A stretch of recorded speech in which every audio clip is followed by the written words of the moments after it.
Terima kasih pemirsa, Anda kembali dalam IDX Market Opening. Kita masih berbincang bersama dengan Pak Islah Bimo Prakoso, Equity Research Analyst Panin Sekuritas. Pak Bimo, Halo. iya Pak, bagaimana Anda menanggapi terkait dengan proyeksi ataupun indeks harga saham gabungan pada pre-opening 3 menit sebelum pembukaan pada pagi hari ini? Kita Ya, cek tadi di ketika break melemah ya 0,85%, 41 poin betul. Pak di 4876. Sudah bergerak di bawah posisi 4.900 yang Anda bilang tadi akan menguji Hmm. support di level itu dulu. Nah, support selanjutnya kira-kira kalau memang hari ini 4.900 terlampaui di posisi berapa? Ini kita lihat ada potensi dia ngetes dulu di 4850 ya. 4850 hanya mudahan marketnya nggak sampai volatile banget sampai yang 4800. Tapi kita ngeliat juga mungkin di sekitar 4850 ya, 4850. Karena emang kalau ngelihat dari tekanan dari globalnya ini cukup kuat sih, dan plus dari internalnya juga kita juga masih memiliki risiko yang tinggi dari pandemi ya. Akibat Oke. angka kita ini yang menyentuh harian tertingginya nih, yang rekor terbaru di angka 4.000, di mana itu meningkatkan risiko sebetulnya.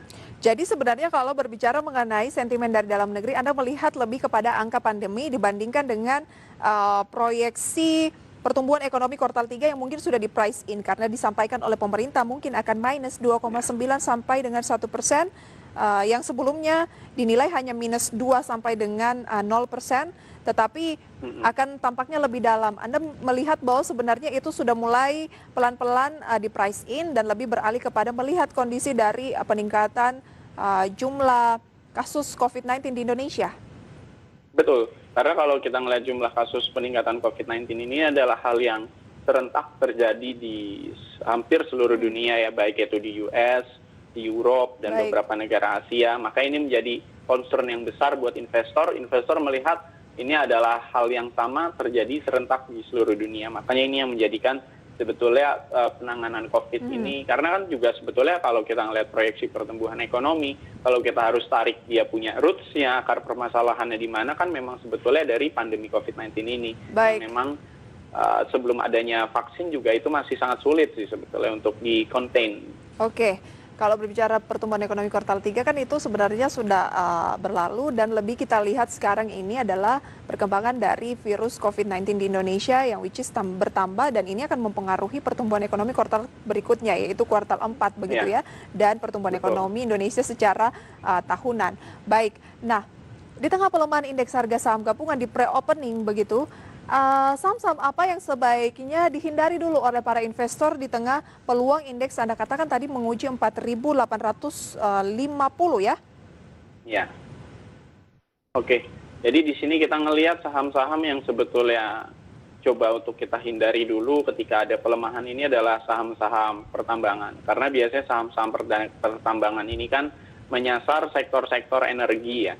Dimana kalau kita lihat dari sektor energi sendiri, ini ada potensi kalau nanti ekonomi terus melambat, di sini juga ada potensi bahwa kegiatan industri melambat, permintaan energi melambat, yang otomatis ini berdampak pada saham-saham di sektor pertambangan. Makanya kalau kita emang lebih konservatif, mungkin kita bisa menghindari pertambangan dulu.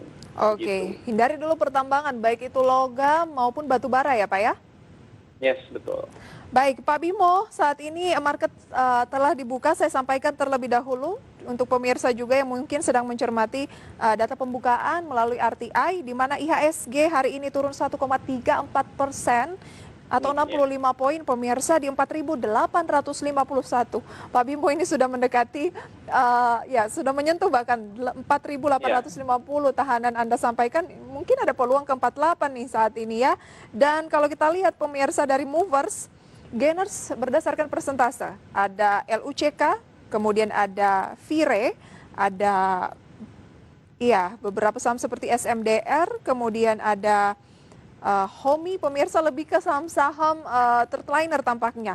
Sementara kalau saham-saham yang menjadi top losersnya pemirsa adalah BBKP, kemudian ACST atau Akset Indonesia, Agro pemirsa, Bank Rakyat Indonesia, kemudian maksud kami adalah Bank Bukopin, BBKP, kemudian ada Agro, Bank Rakyat Indonesia Agroniaga Tbk, pemirsa, dan masih banyak lainnya.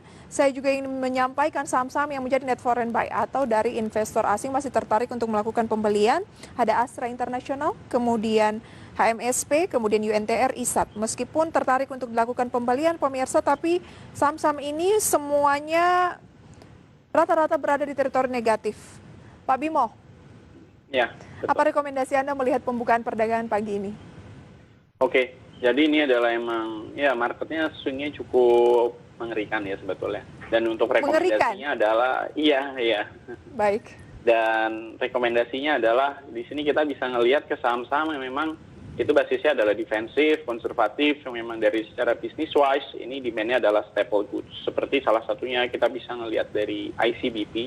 Ini ICBP kalau kita lihat dari penjualan volumenya, kemarin juga yang di first half ini ada peningkatan penjualan volumenya. Jadi di saat ekonomi sedang ada lockdown, di sini kita lihat karena barang itu staple goods, demand-nya cukup bagus. Dan untuk kedepannya juga sebetulnya ada potensi penguatan lagi. Yang terbaru ini kan yang Pine Hill-nya, di sini Pine Hill-nya juga akan lebih ekspansif lagi dari yang dia punya bisnis internasionalnya. Jadi di sini kita bisa mempertimbangkan ICBP untuk menjadi pilihan untuk portofolio kita karena basisnya yang memang itu lebih konservatif.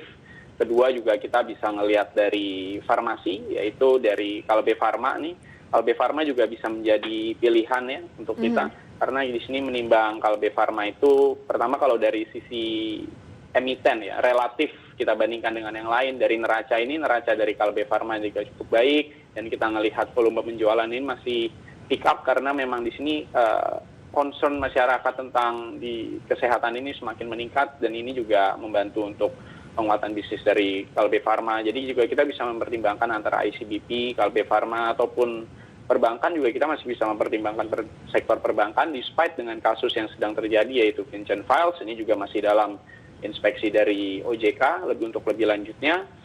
Dan sebenarnya kalau kita melihat potensi tekanan perbankan ya, kalau kita melihat dari kasusnya, secara overall sebetulnya perbankan di Indonesia kalaupun harus ada tekanan lagi, itu dari posisi neraca sebetulnya sudah lebih kuat kalau kita melihat krisis-krisis yang dulu terjadi tahun 2008, tahun 1998. Ini kondisi perbankan Indonesia lebih kuat dengan capital adequacy ratio-nya itu berada di level yang di atas 20%. Dan di sini juga dari pemerintah, despite kita ngelihat NPL-nya terus naik ya, NPL terus naik. Tapi sebenarnya dari pemerintah ini cukup siap dalam membantu perbankan agar perbankan ini stay safe and sound dengan anggaran alokasi dana restrukturisasi ini juga kita ngelihat cukup besar, baik itu diberikan untuk sektor korporat ataupun sektor UMKM. Di sini kita melihat memang dari eksternalnya itu dari pemerintahnya ini cukup suportif untuk membantu perbankan agar bisnis tetap berjalan. Dan dari internalnya sendiri memang kuat.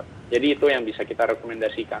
Oke, ICBP, Kalbe Pharma, dan juga beberapa emiten perbankan. Tadi saya ingin meng-highlight, Anda sampaikan di awal tadi bahwa marketnya lagi mengerikan. Seberapa mengerikan? Apakah karena kita lihat bahwa bulan ini, September, sempat indeks harga saham gabungan di 4.300-an, kemudian sekarang berada di posisi, maksud saya 5.300, kemudian sekarang di 4.859, atau gimana? Dan peluangnya akan kemana kira-kira setelah tahanan 4850 ini sudah dicoba untuk diuji? Oke, jadi emang kemarin itu kita cukup swing ke atas tinggi banget. Tapi kalau kita lihat swing ke atasnya yang sangat tinggi, ini sebenarnya pergerakan pasarnya ini didasari oleh faktor ekspektasi, belum didasari oleh faktor realisasi. Jadi di sini kalau kita bergerak berdasarkan ekspektasi, berarti kita bergerak berdasarkan sesuatu yang memang sebetulnya belum terjadi dan basisnya tidak terlalu kuat.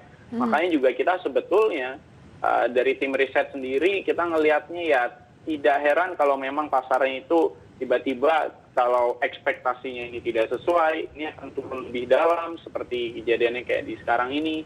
Ini kita lihat memang volatility-nya cukup tinggi karena faktornya adalah uncertainty. Baik. Jadi uncertainty-nya ini sangat tinggi karena to be honest memang cukup sulit untuk memprediksi hal ini karena ini adalah hal yang baru untuk kita di era yang kita kira 2020.